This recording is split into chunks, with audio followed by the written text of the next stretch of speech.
Leslie, I see your little note there. Okay, Take it away, John. got it. All right. So let me just bring up the slides here. Okay. Okay. There we go. All right. So can you all see slides? I have a few slides. Yes? Okay. All right, great. So I wanted to focus this little get together tonight on the word bewilderment that has fascinated me in some of what Srila Prabhupada has written, and the way he uses it in some of his purports, and the way Krishna explains it in the second chapter of the Gita. So hopefully we'll keep to that theme as we go along this evening. And my intention is to talk a little bit about addiction in general, share some of my reflections on the end of the second chapter of the Gita, which are just my reflections. They're nothing, great or anything, but just my thoughts and what strikes me about them in relation to addiction. I have an agenda. I want to talk a little bit about fentanyl and the fentanyl crisis that is occurring in the United States, Canada, and spreading across Europe and the rest of the globe. And then a little bit about pornography and internet addiction, just a little touch on that towards the end. And then have some time for discussion. But before we begin, we're going to take questions and discussion after I talk. So the last time I did this, some folks shared some personal things, and we want to keep the personal things off the recording. So when we get to the end of my presentation, we'll open it up for questions and some discussion. So I've asked Ram Baru to offer the obeisances to Srila Prabhupada. Okay. Nama Om Vishnu Padaya Krishna Prastaya Bhutale Srimati Bhakti Vedanta Swami Niti Namine Namaste Saraswati Devi Gaudavani Pracharine Nirvishesha Shunyavadi Paskatya Deshatarine Jaya Sri Krishna Chaitanya Prabhu Nityananda Sri Advaita Gadadhar Sivasudev Gaur Bhaktavinda Hare Krishna Krishna Krishna Hare Hare Hare Rama Rama Rama Hari Hari. Thank you so much. All glories to Bhaktivedanta Swami, Srila Prabhupada. All glories to Gurudev, and all glories to the devotees gathered here this evening. So thank you so much for that, Ram Baru.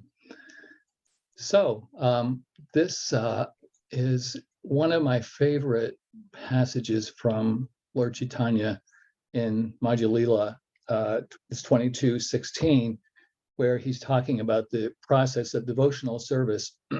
And just read this now, and then we'll come back to it later on towards the end of the presentation this evening. So, oh my Lord, there is no limit to the unwanted orders of lusty desires.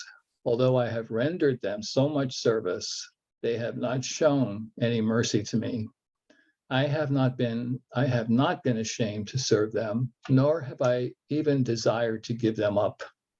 O my Lord, O head of the Yadu dynasty, recently, however, my intelligence has been awakened, and now I am giving them up.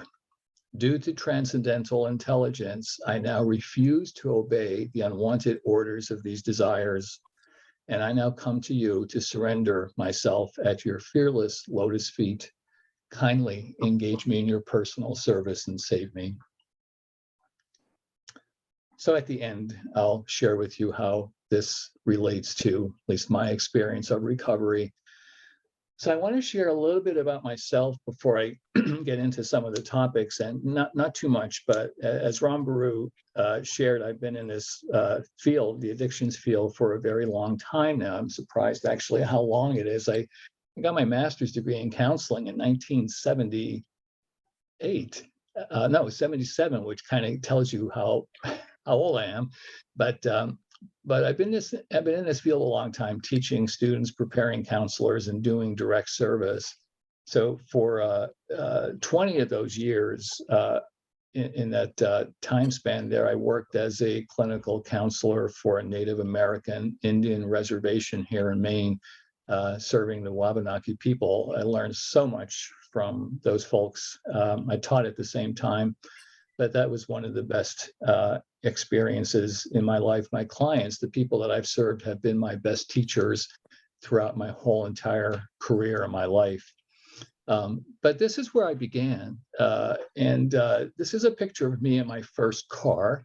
And, so we have these early memories throughout our, history that are sort of like some scars, impressions that sort of stick with us. And this I clearly remember as my first experience of I, me, mine. So this was my car. And even as this little child here, even in this particular phase of my life, I was very much aware of the possessiveness around that vehicle, little toy vehicle. This is my grandmother's house. So I grew up in Pennsylvania, in a coal region, the anthracite coal region, and we had this little problem of the earth giving away periodically and houses being swallowed up by coal mines. So this happened probably when I was about 10 years old. And it was pretty traumatic. And it just gave me the, impression that nothing is permanent, and that the world, can be a somewhat dangerous place sometimes, that it's fraught with change and impermanence, and the things that we love and take for granted, don't always last. This was an experience that I remember, one of those samskaras. My family was Eastern European, so all four of my grandparents came from the same village in what is now Western Ukraine. It was the Carpathian Rusin community in the Carpathian Mountains. And they brought with them here an Eastern Orthodox Christian spirituality and religious practice. They basically planted the church that they had over there here. I grew up in that community. Most of my elders did not speak English. They were coal miners. Life was really hard.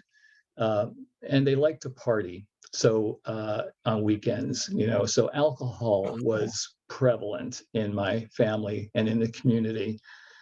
This group of men are a group of Eastern European guys that were my mentors. And this group of guys, I'm in the middle, my dad's in the upper left there. They were all, from the same community, and they would get together for church services periodically. And our church was a lot like a temple. There was iconography. The icons were believed, to be living entities in some respect. The saints were present in the icons, like Mortis. There was a lot of incense. There was a lot of colors. There was a lot of beautiful chanting. So every Sunday was like a kirtan in some ways, chanting in liturgical Slavonic language. And there was a sense of going to church in order to have a transcendental experience. I mean, we really believed that the saints were alive and that the church was the portal to the transcendental world. That was kind of drilled into me as a young boy.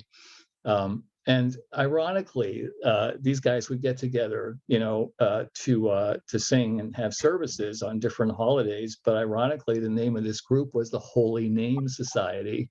So I just think that's kind of interesting. My family, wanted me to be a priest. Actually, it was a very kind of prestigious thing for Eastern European peasants to have a priest in the family. So I was given that mission when I was a baby by my grandfather, who pronounced to the whole entire family that I would be the family priest. To be a priest or a cantor was very prestigious. And so I spent my whole youth and my young adulthood, actually, my young manhood, trying to live up to that expectation. I recently, I don't need to get into this, but I recently have been, meditating on how I tried to please God when in fact I was really trying to please my family, of origin. And there was some stress around that, as you could imagine, trying to meet those expectations as a little kid. But this picture here was my first communion, and this is when I was about 8 years old, and I remembered the bliss that I was in when this day came. I distinctly remember feeling this feeling of just blissful love in my heart, not really understanding it, not knowing what it was, but now remembering it and looking back at it, I say, "Oh, Krishna, boy, it would be nice to have that again." Because it felt pure. I just remember standing in the church, and here, this book in my hand is the prayer book that our people used, and someone put that in my hand. Someone put that prayer book in my hands, so it took many years for me to kind of get to the point where I was able to say that around all of the in the Yiddish, the mitzigash around families and family expectations that I experienced and worked through. I got to the point where I finally accepted my parents as my first gurus. you know. So someone, either my parents or the parish priest, put that prayer book in my hands, and I am so grateful for that. In a similar way, uh, I came to Krishna consciousness about 20 years ago when I was walking through Times Square after making what I called a pilgrimage down to Ground Zero. I wanted to pray at Trinity Church. It was the year after 9/11, and when I walked back to Times Square in the crowd, there was a fellow who was dressed in a coat and tie, and he had a satchel on his side. He came out of the crowd and very intensely walked towards me and looked me straight in the eyes. I thought he was going to mug me, but instead he pulled a copy of Srila Prabhupada's Bhagavad Gita as it is out of his satchel and shoved it at me into my gut and said, "Here, this is for you, read it." And he walked away. And that was 20 years ago this year. And as much as I'm grateful for whoever put that prayer book in my hands, I'm also grateful for whoever that guy was who introduced me to Srila Prabhupada at that moment. That was the beginning of my little journey here through bhakti yoga practice, and led to me being here. Actually, led to me meeting Rambaru and Mahatma, and other devotees. But anyway, in the interim, I can tell you that I did follow through on what my parents and my family expected of me. I joined a religious community. I took vows, and I was a member of a religious community for about 14 years. But prior to that, I developed an alcohol addiction. And I started drinking when I was probably in grade school. I used to steal my father's beer, recap his bottles after sneaking in, put water in them, and put the cap back on. And he never caught on to that, as far as I knew. And then I ended up stealing, even as a young guy, to buy my parents things, actually, since they were so poor. But also to buy booze, from the older kids that were in the neighborhood. There was something about alcohol early on that created a feeling of, again, bliss inside of me that I didn't understand as a young child, as a young boy. Whether it be drugs or whether it be alcohol or stimulants or whatever, the sensation is just a sensation. It's a feeling. And it's very difficult to understand that. The same is true with, early experiences of pornography, where kids are just not equipped to really understand what it is that they're feeling and what the sensations are about, much less how to control them or what to do with them. So my very first experience around alcohol was like that. But to make a long story short, it developed into a habit that nearly killed me. There was one point where I was drinking a case of beer, 16 ounces every night, and it's like, you hear that from people and you say, is that possible? Yes, it is. I had a very high tolerance. The next morning I would just do either another 16 ouncer or take benzodiazepine or some kind of sedative to calm the shakes down. And so I got to the point where I was drinking very, very heavily, and I don't need to get into the details. There's not time here for a drunk along, but it did end up with me hitting a 0.39 blood alcohol level one night in the emergency room. That's nearly a perfect A, 4.0 university score. And I was near death as a result of that. I was drinking vodka and wine, chasing it down. I could not stop. I mean, if you ask me, what was the main symptom of your alcoholism, I would have to tell you that it was, I had many blackouts, where everybody does that, but I could not stop. There was no ability to stop until I finally bottomed out, hit a wall, and went to talk to a priest who, unbeknownst to me, was a member of AA, the Alcoholics Anonymous. I stopped drinking with him. That was in 1979 or 80, somewhere around there. And white-knuckled things, as they say in the 12-step recovery movement. Didn't do any work on myself. I just was abstinent for about 9 more years, and then had a relapse. And that relapse was the one that nearly killed me.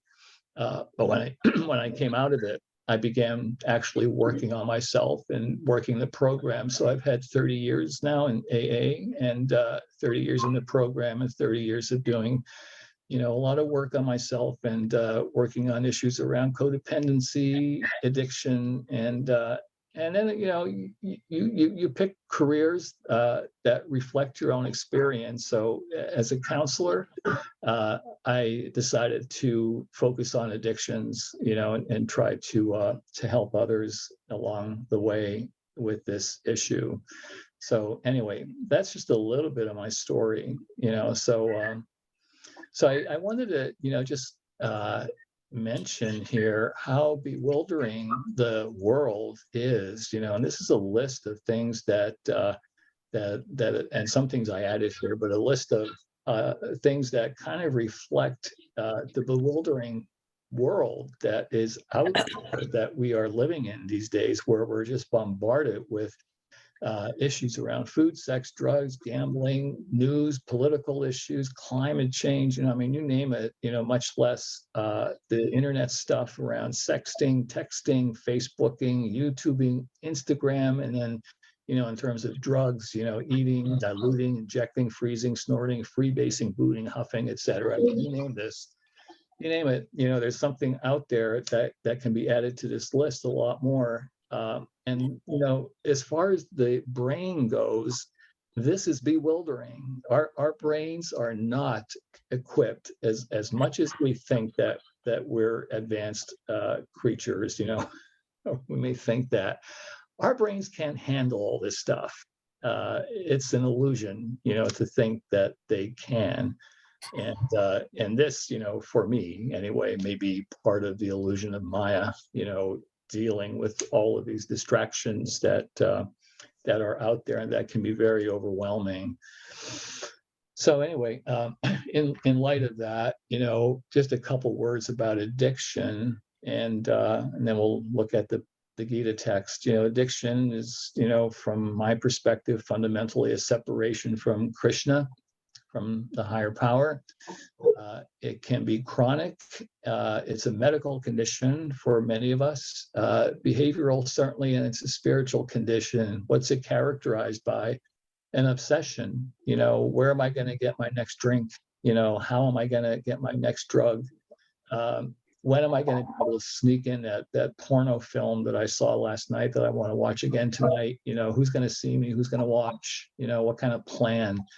When I was drinking, I had plans, about where I would get my alcohol without thinking people were knowing that I was getting it. Of course they did, but I had these complex routes that I used to drive around, to pick up a bottle of vodka, thinking that the store owners weren't keeping track.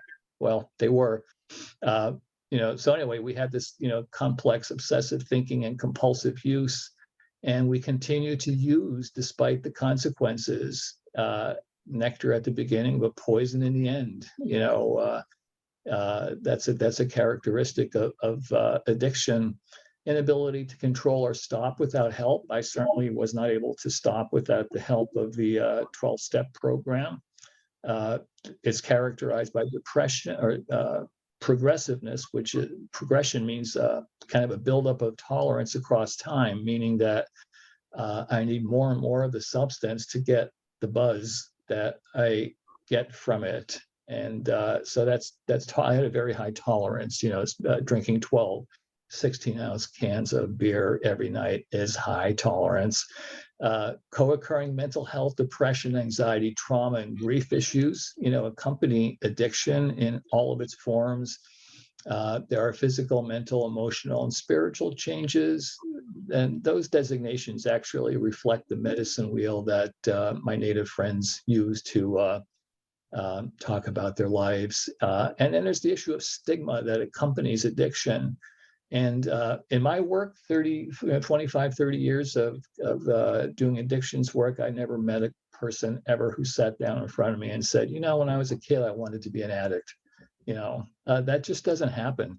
Everybody that I have worked with, some people, were street addicts, got their drugs off the streets, but many of the people that I had the opportunity to serve ended up becoming addicted to opioids, for example, as a result of medical interventions, surgeries, accidents, car accidents, and those sorts of things. So, there's so much stigma around it in the past. When I started out in this field, in this work, people used to slink around treatment centers, come in the back door of church basements to get methadone, to control their heroin addiction. And there was so much stigma. There still is stigma around it, but it's not quite as much. In some religious communities, you find a lot of stigma, and people sometimes have a hard time. I know from hearing, from devotees that it's sometimes scary to bring up the need for help in some temple communities. That's not uncommon. It's not unique, to ISKCON or to our devotee communities. But it's a result of the social stigma that's around addiction that people carry. So the chemical addictions, behavioral addictions, food, sex, pornography, technology, social media, et cetera, to the brain, they're all the same. So the way the brain operates in regards to chemical addiction is not any different than the way it operates in regard to sex addiction or pornography addiction. It's the very same dynamics in the brain.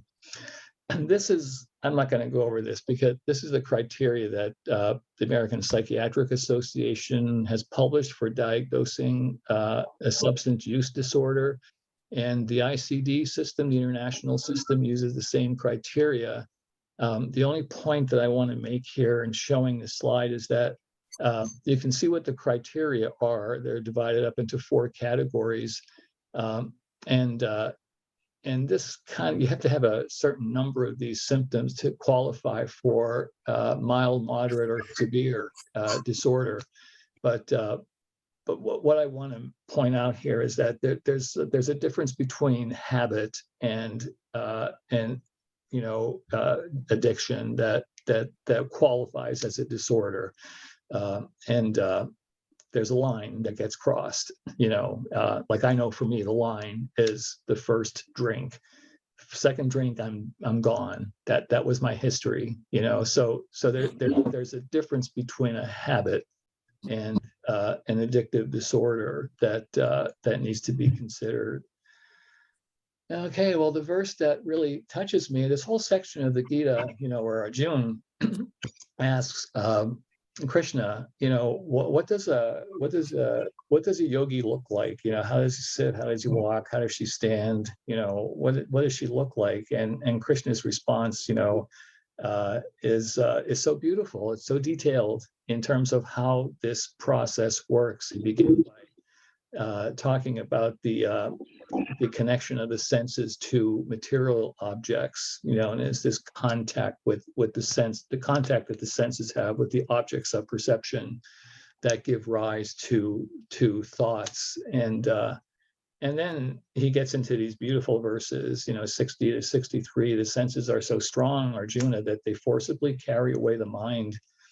Even if a person has the ability to discriminate, to make judgments, and even for someone who's trying to control the senses, one who restrains his senses and fixes his consciousness on me is known as a man of steady intelligence. But while contemplating the objects of the senses, a person develops attachment for them. And from such attachment, lust, not lost, lust develops. And from lust, anger arises. From anger, delusion arises. From delusion, bewilderment. Prabhupada translates that Sanskrit word as bewilderment. Others have translated it as hallucination, delusion. I just love this word bewilderment, though. Delusion. From delusion, bewilderment of memory arises. When memory is bewildered, intelligence is lost. And when intelligence is lost, one falls down again into the material pool. So it's a beautiful, beautiful couple of verses. And so what I have done is I've taken those verses and I've reflected on them in terms of the process of addiction. And if you can bear with me, this in no way is a purport or anything like that. It's just my stuff, my reflection. But when Krishna is talking about contemplating the objects of the senses, and what comes up for me is the idea of desire. And both Prabhupada and Bill Wilson, the founder of the 12-step movement, talk about desire. And both of them say that desire, is never going to really go away as long as we're embodied. But the real issue is how we use desire and what we do with it. And we're given these bodies that have desire built into them. I mean, the two basic desires, for the perpetuation of the species are eating, food, and sex. So for some of us, those desires get out of hand. And Bill W. calls it self-will run riot. We just lose control of the senses. But the deeper desire, for me, harkens back to that childlike desire for love, and going back to the very moment of birth, when a child opens her eyes and is in the arms of the mother and looks up into that mother's face. And the child really can't see yet. The nervous system isn't developed enough to be able to see, but it picks up the vibes of that face. And if that face is smiling and making those instinctual goo-goo sounds, and looking deeply at that child is fortunate because she or he, begins to get a sense of what it feels like to be loved. If that doesn't happen, if that maternal or paternal gaze doesn't happen, or if that child doesn't feel the arms of the mother wrapped around him or her, or if there's a disruption of that's really the first trauma that kids experience. And the result of that often is that desire gets displaced, and a person may spend the rest of their life looking for that experience of love. And it's really a desire to fill an emptiness. I mean, this emptiness sometimes is tied in for the infant with hunger, and once the kiddo is filled up, the crying stops. But if there's a disruption in that, a person will spend a lifetime searching for that kind of love, and sometimes that love search gets displaced onto drugs, which kind of create an experience of euphoria and bliss that little infant may be looking for, so that's kind of the first thought. The second thought there is that a person develops attachment. Well, there are two functions, there are two things that happen when addiction kind of kicks in, whether it's to drugs or a behavioral addiction: sensitization and habituation. Sensitization and habituation. And the one way that I usually explain that process is that if I am given a job, if I get a job that has a pretty good salary and I'm really psyched about it, really excited about it, I may look forward every day, to driving to that job, driving to work. So I get a paycheck at the end of the week, and I become sensitized to that job, to that position, and to the paycheck. I develop a neural connections, that kind of tie me to that.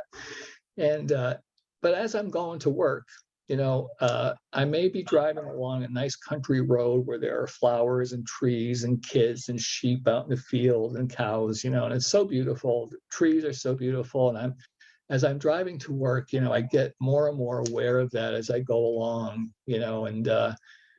but eventually over time, I may become so sensitized to that job, to that paycheck, that I begin to kind of not pay attention to the scenery around me. So I compulsively drive to work, focused on that job that I'm sensitized to, but my appreciation and my delight, my pleasure in the surroundings, in the trees, the flowers, the kids, the sheep, the cows, all that becomes diminished over time.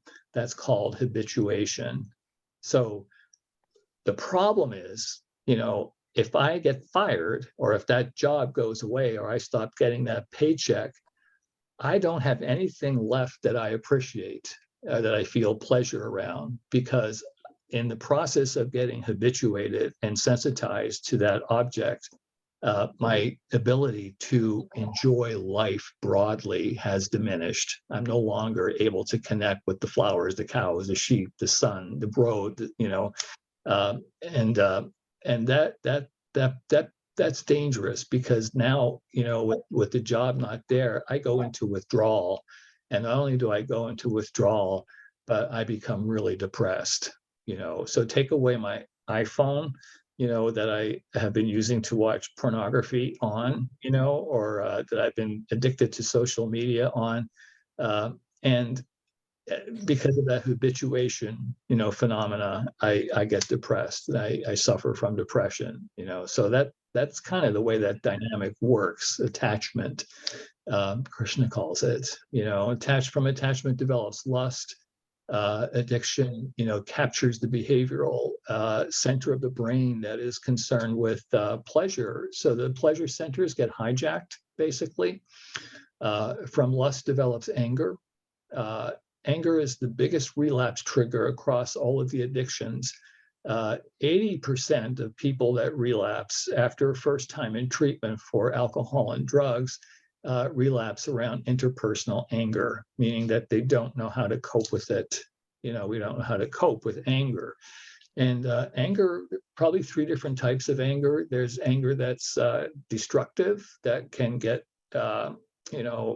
focused externally. There's anger that is constructive. Arjuna's anger, was constructive, and then there's anger that's turned on the self, that's turned inward, and that kind of anger results in depression. I mentioned Arjuna's anger about being constructive because I read, I think it was in Giriraj Swami, one of his books, an interaction that Tamal Krishna Goswami had with Prabhupada around the temple outside of Mumbai, the Jew temple, and Tamal Krishna was angry about the stuff that was going on, and he said to Prabhupada, I'm losing it, basically. And Prabhupada said to him, well, me too. He said, I'm angry too. And Prabhupada, said to him in the story that I read, don't you think that Arjuna had to be angry to do Krishna's will? There was some anger there, righteous anger, justified anger, constructive anger, maybe. Anyway, three different types of anger. And then from anger, delusion, bewilderment of memory, discrimination is impaired, and that's a biological thing too. The prefrontal cortex literally loses its grip on the ability to make judgments. Our senses bring in data from the outside world. That data is raised to the level of intelligence. The intelligence creates a thought. But then the prefrontal cortex does the judging and says, this is good, this is bad, this is, go for it, don't go for it. When we get to this phase, anger and the bewilderment of memory, that prefrontal cortex in the brain is not working as it used to. In fact, there's research that indicates, as a result of intense internet use and the way that pornography, for example, I'm just going back to that always as an example, the way it's delivered, the intensity of the delivery actually results in decreased cellular mass in the prefrontal cortex, meaning the brain shrinks as a result of chronic internet use in that way. When memory is bewildered, intelligence is lost, judgment is hijacked. And then when intelligence is lost, one falls down into the material pool. So this falling down, and getting back up, of course, as an addictions counselor, I've seen this over and over and over again. In fact, the addictions field has reframed addiction as a disease of relapse. So I have used this model in the past, and it has worked really well for me in working with people. It's a model that was developed by Alan Martlet and some of his colleagues. But it's built on this idea of self-efficacy. And self-efficacy is, in my field, it's the belief that I can actually do something. So I might know, well, for example, let me give you an example. I might have diabetes, and I may go to my primary care doctor and say, I'm sick. And in the 10 minutes that they're allowed now to see you, the doctor will give me a list of things to do for my diabetes. And I might say, because I defer to authority all the time, as a patient, as a devotee, defer to authority, I might say, okay, yeah, I know that if I do these things, they'll help me. That's called an outcome expectation. The problem is, I may not believe that I can actually do these things. That belief is a belief of personal efficacy. It often gets overlooked. So I may tell a client, or I may tell a devotee, yeah, you do this, you do that, you'll feel okay. Just do this, and you'll be fine. You'll be all right. And of course, the person might say, okay, fine, thank you so much. I'll do that. But if they don't believe that they can do that, it's not going to happen. And so that's called self-efficacy. Self-efficacy is correlated with depression and anxiety. So as it goes up, generally, depression and anxiety go down. That's a standard correlation. But the way it works in terms of fall down and relapse, it works like an algorithm in the mind, in the brain. We start out on the left side there with triggers. I may be abstinent, from drugs or alcohol or pornography for a long time. But then there may be something that comes up, anger, for example, interpersonal anger. Or I go to my cousin's wedding and they're serving champagne, or I go to another party and someone passes me a joint, whatever, there's a high risk situation that I might be in. If I have a way to cope with that high risk situation, if I know how to manage my anger, if I do self-care, Mahatma's been talking about this a lot recently. If I practice self-care and if I have self-care skills on board, I am more likely to maintain my goal, which might be abstinence from the chemical, from the drug, from the internet. If, on the other hand, below, I don't have a self-care coping skill on board, then I'm more likely to revert to what I used in the past to self-soothe myself, or to reduce the stress. I might drink, I might drug, I might go to the screen, the internet, and that's called a slip. it's not necessarily a full-blown relapse. And I've tried to help people reframe their thinking at this point, because if a person sees this as a complete and total failure at this point, they're more likely to continue to use, because the thought then is, well, geez, I might as well just drink until I die. I'll never be able to do this. But if it's reframed as a slip, okay, what can we learn from this? Well, what can we learn? What were the triggers? What did you need? What did you do in the past when this came up for you? How, and work on that with the person. It can help to prevent the full-blown relapse. When it proceeds to a full-blown relapse, this abstinence violation effect happens. And what that means is that the person's belief that they can actually carry out what they are trying to do in their life decreases. It's a measurable thing. You can quantify this. There's a lot of measuring instruments out there. That's the first thing that happens. And then the second thing is that a set of cognitive attributions, self-talk, kicks in like a computer program. There's something wrong with me internally. This is never going to go away. And every time I'm in this situation, this is always going to happen. I'm never going to be able to control this. So the combination of that low self-efficacy and that negative self-talk leads people to a full-blown relapse in the field of drug addiction, and behavioral addictions.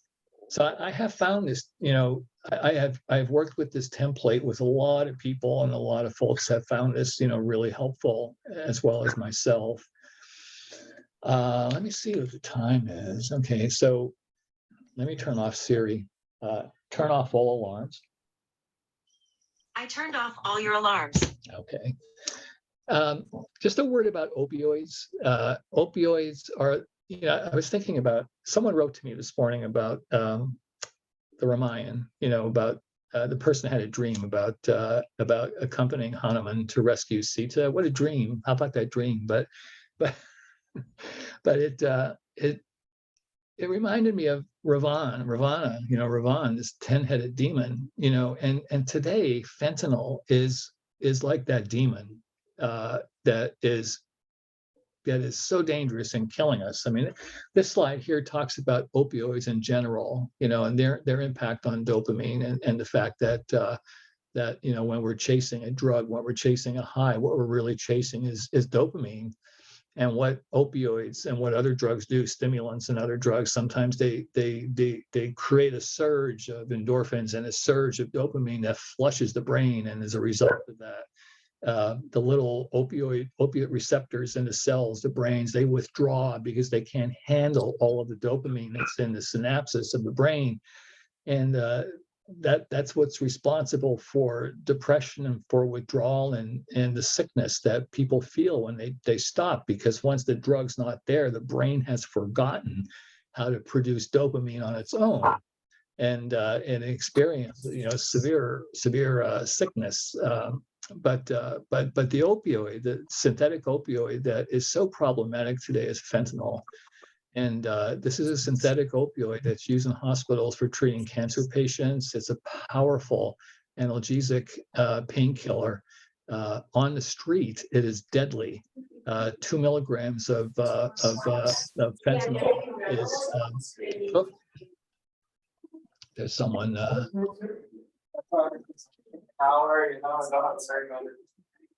Let me see if I can mute that person.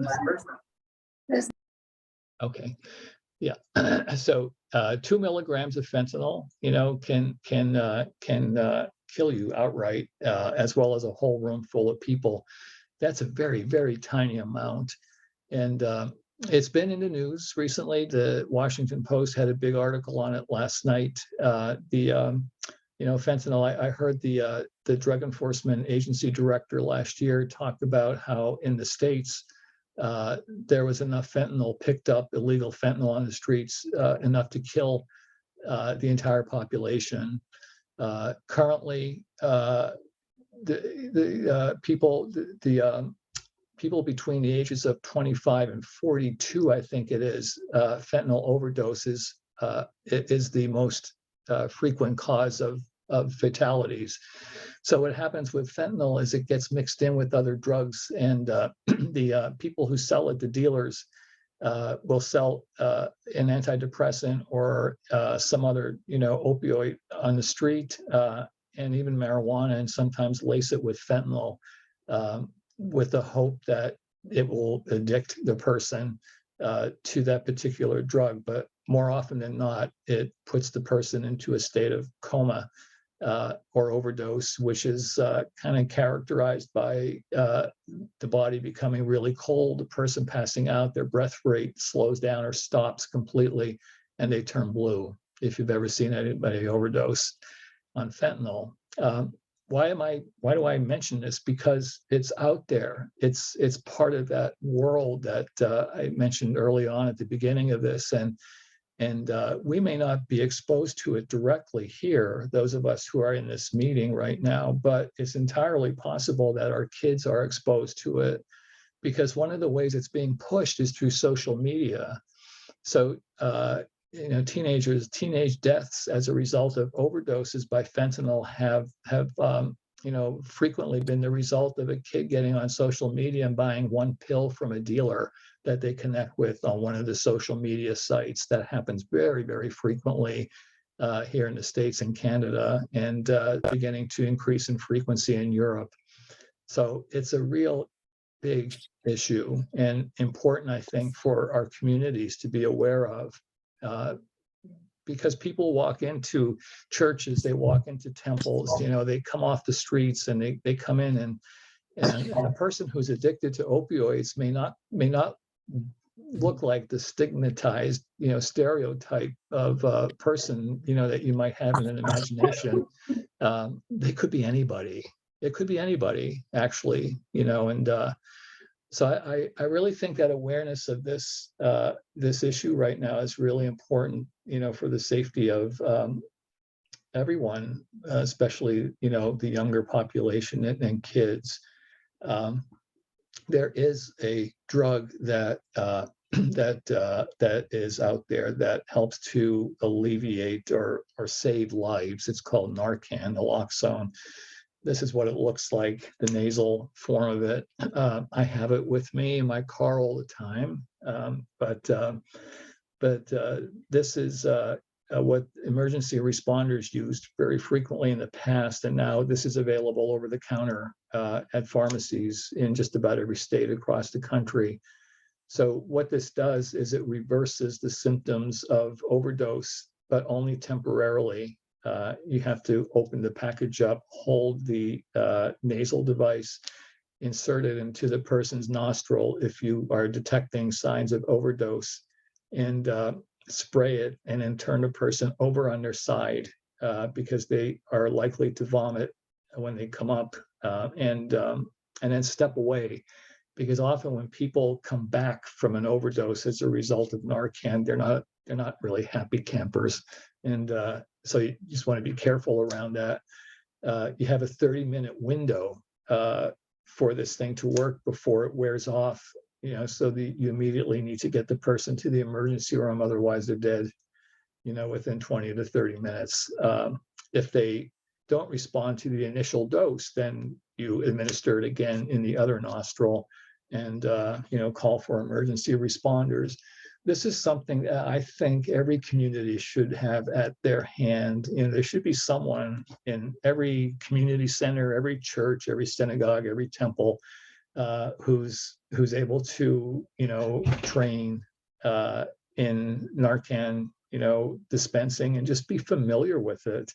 Not that it will ever happen that you need it, but you don't know that for sure, and so it's just something that I push a lot. Finally, technology. Well, this is another talk, another workshop, but I do these trainings for clinicians on digital ethics and technology. I also do them on the Bhagavad Gita in counseling. That's always fun. My secret desire there is to plant a seed, but and sometimes people ask for the book. But with technology, I always ask folks to think about what their relationship is to technology. How much time do you spend online? how much time do you spend on your phone? Do you ever shut it off? WhatsApp, Facebook, all these social media connections that we have. What is that relationship like? Because it is a relationship, that we have with these devices that we carry with us. In regards to technology and the internet, one of the issues that comes up in my circles and devotee circles is this issue of pornography. And this slide just here goes through how pornography has evolved over the years, from magazines and books. When I was a kid, it's a little boy. I mean, young kids used to slink around bookstores and newsstands and, look at the dirty pictures in these magazines. But that's all there were, magazines back then. That evolved into movies and music, which then evolved into videotapes, those eight-track videotapes, and and then finally DVDs and rentals, and then in tube videos like on YouTube back in 2005.